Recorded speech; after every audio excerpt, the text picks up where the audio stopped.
कहानी एभली एक परिवार जो परिवार में खाली दुख और युद्ध केवल सेतिकी नुहे दुर्भाग्य भी प्रति मुहूर्त माड़ी बसी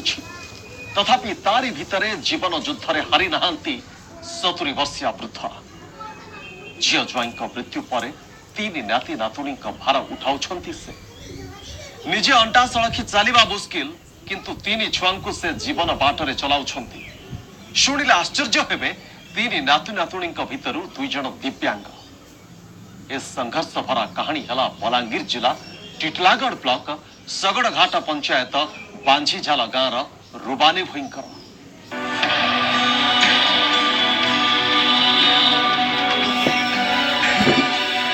आखि को भल भावे दिशुनी चलिबाकू जो भी पाउने तथापि से जीउछंती निज पाई कम अन्य मानक पाई अधिक हाँ टिटिलागढ़ ब्लॉक सकड़घाट पंचायत बांझीझाल गाँव रुबानी भई 2 नाती और नातुणी जीवन संजीवनी पालटि रुबानी बड़ नाती लोकेश्वर सान नातुणी स्वाति दुहे एक प्रकार दिव्यांग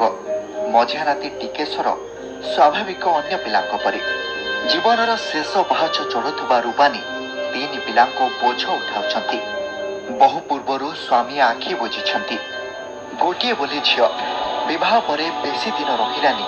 झील मथार सिंदूर झील ज्वाई मृत्यु पर 3 नाती नातुणी लालन पालन करुछंती रुबानी एक घरोई आश्रम पाठ पढ़ुछि टिकेश्वर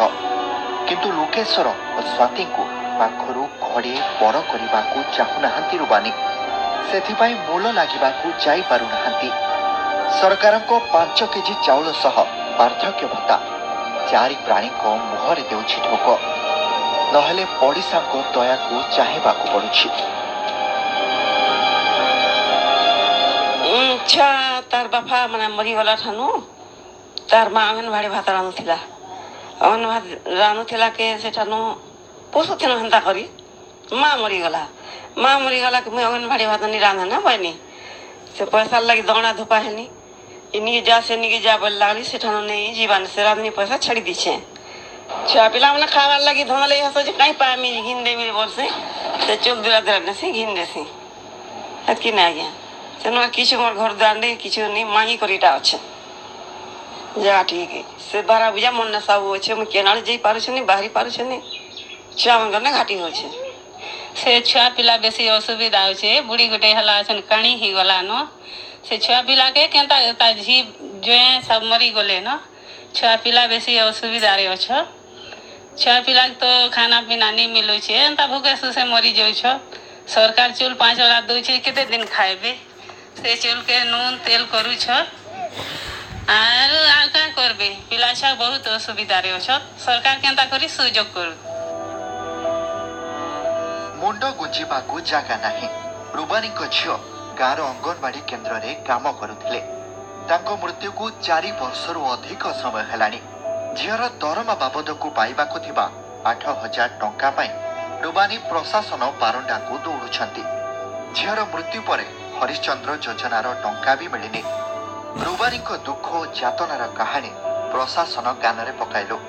रुबानी को दिव्यांग नातुणीर स्पीड थेरापी करा छिबो दिव्यांग नाती को कौनसी स्वेच्छासेवी अनुष्ठान रे थैथान करा छिबो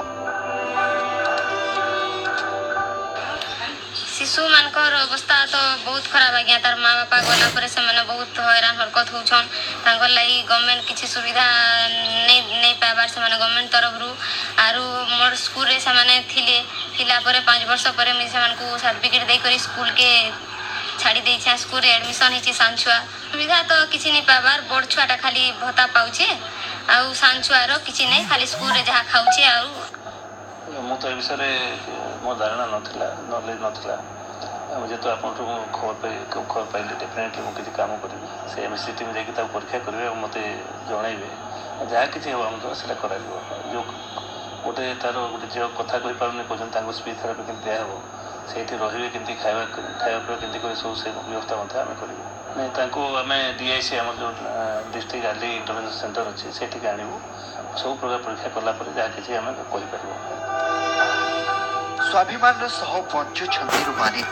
किंतु तांको परे 3 छुआंको अवस्था कौन हेबो ताकू नहीं घारिछि चिंता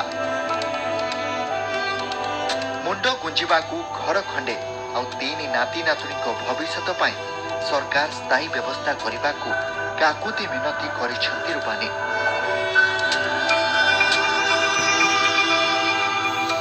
बयस मात्र 8 वर्ष।